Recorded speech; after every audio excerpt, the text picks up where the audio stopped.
اعوذ باللہ من الشیطان الرجیم بسم اللہ الرحمن الرحیم اللہم صلی علی سیدنا و مولانا محمد وعلی آل سیدنا و مولانا محمد وبارک وسلم وصلو علیہ۔ ملک یاسین خان مرکزی روحانیت و وظائف یوٹیوب چینل سے اپنے تمام سامعین کو خوش آمدید کہتا ہوں۔ اللہ پاک کی ذات سے دعا ہے تمام سامعین نے آج روزہ رکھا، مکمل کیا، اللہ پاک کی ذات آپ سب کا روزہ رکھا ہوا اپنی بارگاہ میں قبول و منظور فرمائے اور سب کو بہت سارا اجر عظیم عطا فرمائے اور سب کی جو بھی جائز حاجات اور تمنا ہے رب کریم پوری فرمائے اور سب کو ماہ رمضان کی بہت ساری رحمتیں اور برکتیں نصیب فرمائے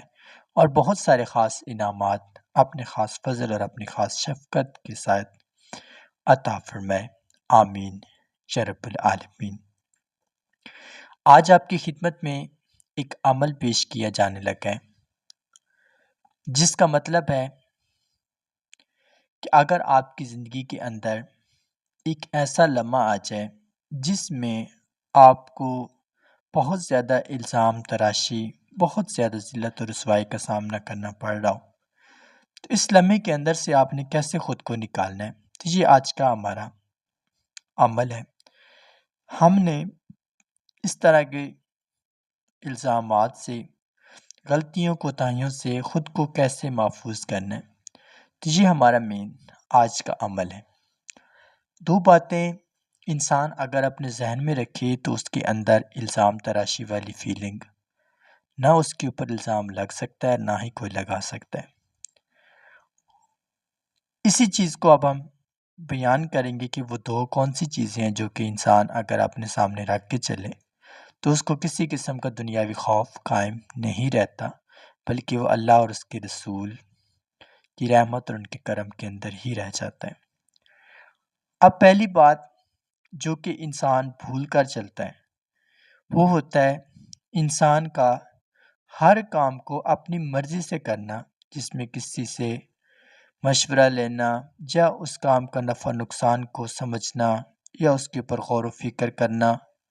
وہ اس کو مناسب نہیں سمجھتا۔ یا تو وہ غصے کے عالم میں کوئی کام شروع کر دیتا ہے، یا وہ ضد کے عالم میں کوئی کام شروع کر دیتا ہے، یا وہ لالچ کے عالم میں کوئی کام شروع کر دیتا ہے، جس میں جب وہ اپنا کام اپنی مرضی سے شروع کرتا ہے کہ میں نے یہ کرنا ہے، اور اس کو کرنے کے ساتھ اس کے پاس اتنا اپنے اندر سیلف انڈیپینڈنسی بھی نہیں ہے کہ وہ انسان یہ سوچے کہ اگر مجھے اس چیز سے لاس ہوتا ہے تو میں اس کو ریکور کر لوں گا، میں اپنے بلبوتے پر کچھ کر سکوں گا۔ تو جب ایک انسان کچھ کرنے کی صلاحیت میں نہیں پہنچ پاتا تو وہ ہار جاتا ہے، اور ہار جانے کے بعد وہ انسان اس مشکل میں پڑ جاتا ہے۔ اب مثال کے طور پر اس نے کوئی کام شروع کیا، اس نے قرض لیا، اب کام اس کا نہیں چلا، قرض تو اس کے اوپر بیٹھ گیا، اور وہ قرض اس کو مزید نیچے گرا دے گا۔ اگر وہ اس کام کو شروع کرنے سے پہلے اپنے بزرگوں سے، بڑوں سے اس کے بارے میں کچھ اصلاح لے لیتا کہ میں یہ کام کرنا چاہتا ہوں تو یہ میرے لیے کیا مفید بھی ہے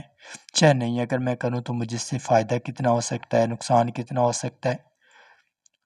جب یہ چیز وہ اپنے ذہن میں رکھتا ہے تو پھر اس کو نقصان ہونے کی گنجائش نہیں بچتی۔ اب جو دوسری چیز ہے وہ ہوتی ہے اللہ پاک کی عاجزی۔ ہم میں سے بہت سارے لوگ ہوتے ہیں جب ان کے پاس مال و سارے دولت و جاگیر، بہت زیادہ سکون ان کی زندگی میں دنیاوی روپ میں آ جاتے ہیں تو وہ نماز پڑھنا، دعا مانگنا، سجدہ کرنا، محافل میں شریک ہونا، بار بار توبہ کرنا، یہ سب کام وہ بھول جاتے ہیں، اور ان کے لب و لہجے میں ترمیم ہو جانا، ان کے خیالات میں ترمیم ہو جانا، ان کو غریب کمزور لوگ بالکل دکھائی ہی نہ دینا، تو یہ ان کے اندر جب خرابی پیدا ہوتی ہے، یہ وہ خرابی ہے جو ان لوگوں کو جب مہلت ان کی ختم ہوتی ہے ان کے عروج کی، تو پھر زوال ان کو جب پکڑتا ہے تو وہیں سے ان کے اوپر پہلا داغ لگتا ہے، جتنے بھی ان میں عیب اور خامی ہوتی ہیں پھر وہ چھپنے کا نام نہیں لیتی۔ اب دو باتیں بتائی گئیں، اگر یہی دو باتیں انسان اپنی زندگی کے سامنے رکھ کر چلے، اپنی عزت و ذلت کو اپنے سامنے رکھ کر چلے، تو اس کو کہیں پر بھی کوئی خسارہ ہونے والا نہیں ہے۔ جتنے بھی آپ ذکر کرتے ہیں، دعائیں کرتے ہیں، وظائف پڑھتے ہیں، ان سب چیزوں کا فائدہ آپ کو تب ملتا ہے جب آپ جو آپ نے گناہ یا جرائم کر رکھے ہیں آپ ان کے بارے میں غور و فکر کرتے ہیں کہ آپ سوچتے ہیں کہ آپ نے یہ غلط کیا ہے اور آپ آئندہ ایسی غلطیاں کوتاہیاں نہیں کریں گے، اور آپ کو دل سے کوئی چیز بری لگتی ہے کہ یہ آپ نے واقعی غلط کیا، تو جب آپ کو اس کا تسلیم کرنا آ جائے گا کہ آپ نے یہ غلط کیا ہے، تو ضرور اللہ پاک بھول کرنے والوں کو معاف کر دیتا ہوتا ہے۔ انسان ہے، اس سے خطائیں ہو سکتی ہیں، اور اللہ غفور ہے، وہ مہربانی کر سکتا ہے اور اس کے اختیار میں ہے۔ لیکن جب ایک انسان اپنی ایک مصیبت میں پڑ کر پھر وہ نئے نئے راستے ڈھونڈے گا، کبھی کسی کے پاس کبھی کسی کے پاس، میں اس طریقے سے اس مشکل سے نکل جاؤں، اس طریقے سے نکل جاؤں، وہاں پر بھی وہی ہٹ درمی، وہی اپنی ضد اپنی مرضی کو اپروچ جب کرتا ہے تو پھر وہ اپنے حال پہ ہی رہ جاتا ہے،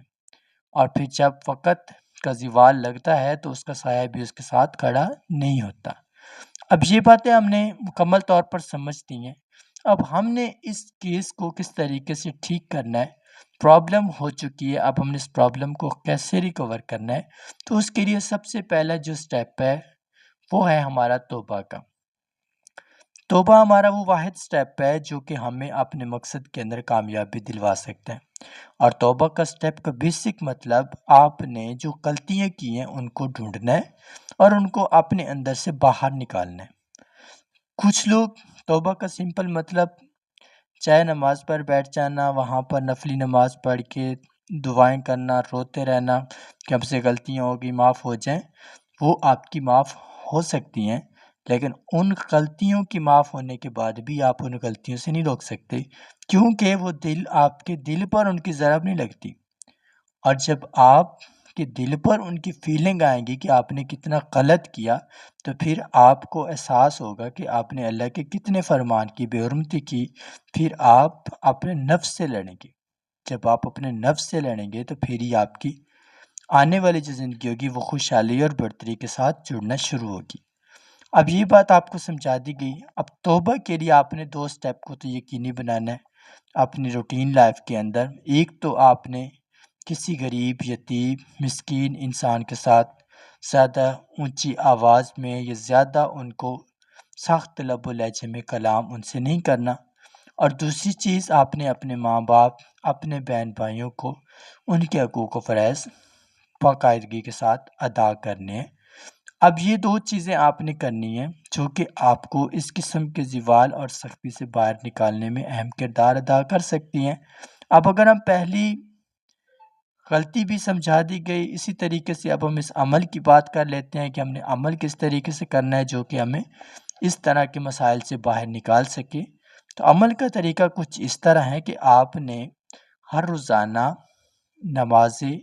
مغرب کے بعد اور نماز عشاء کے بعد آپ نے ایک مرتبہ سورۃ مزمل اور ایک مرتبہ آپ نے سورۃ الفجر پڑھنی ہے، اور یہ پڑھنے کے بعد آپ نے دعا کرنی ہے، اور اس دعا کے اندر آپ نے جو آپ سے غلطیاں کوتاہیاں ہوتی ہیں صبح سے شام تک ان سب کو اپنی دعا کا حصہ بنانا ہے کہ آج آپ سے یہ غلطیاں ہوئی ہیں، آپ کو فیل ہوا کہ آپ نے یہ غلطی کی ہے۔ جب آپ اپنی غلطیوں کی گنتی شروع کر دیں گے تو پھر اللہ پاک کی ذات آپ کے اندر ایمان کو زندہ کرے گی، جس کے نتیجے میں آپ ان غلطیوں سے ہمیشہ کے لیے کنارہ کشی کر لیں گے۔ جب آپ ان غلطیوں سے کنارہ کشی کر لیں گے تو پھر خود بخود آپ کی زندگی کی بے سکونی دور ہو جائے گی، جو آپ کا مرا ہوا ضمیر ہے وہ زندہ ہو جائے گا، اور جب وہ زندہ ہوگا تو آپ کو الارم دے گا، بتائے گا کہ آپ غلط کام کر رہے ہیں یا آپ ٹھیک کام کر رہے ہیں، آپ کو وقت سے پہلے انفارمیشن دینا شروع کر دے گا کہ یہ آپ کے لیے چیز ٹھیک ہے اور یہ چیز ٹھیک نہیں ہے۔ اب یہ طریقہ کار آپ سب کو بتا دیا گیا، آپ نے روزانہ اسی روٹین کے ساتھ اس کلام کو پڑھنا ہوگا، اور یہ تقریباً 11 دن آپ اس کلام کو اسی طریقے سے پڑھتے رہیں گے، اور جب یہ عمل کے دن چل رہے ہوں تو ان دنوں آپ نے جتنا بھی زیادہ ہو سکے درود پاک کو چلتے پھرتے پڑھنے کی بھرپور کوشش کرنی ہے، اور بہت زیادہ محافل دین کے اندر زیادہ سے زیادہ شرکت کرنی ہے، جہاں پر آپ کو اپنی اصلاح کا موقع ملے، جہاں پر آپ کو کچھ دین کے بارے میں سمجھ بوجھ ملے، جہاں پر آپ کو اپنی آخرت کے بارے میں فکر مندی کا احساس ہو سکے، یہ سب چیزیں آپ کے لیے ہونا ضروری ہیں۔ پھر انشاءاللہ عزیز اللہ پاک کی رحمت اور اس کے کرم سے آپ ان مسائل اور ان مشکلات سے نکل جائیں گے، الزام تراشی کا خاتمہ ہو جائے گا، ذلت و رسوائی کا بھی خاتمہ ہو جائے گا۔ جزاک اللہ۔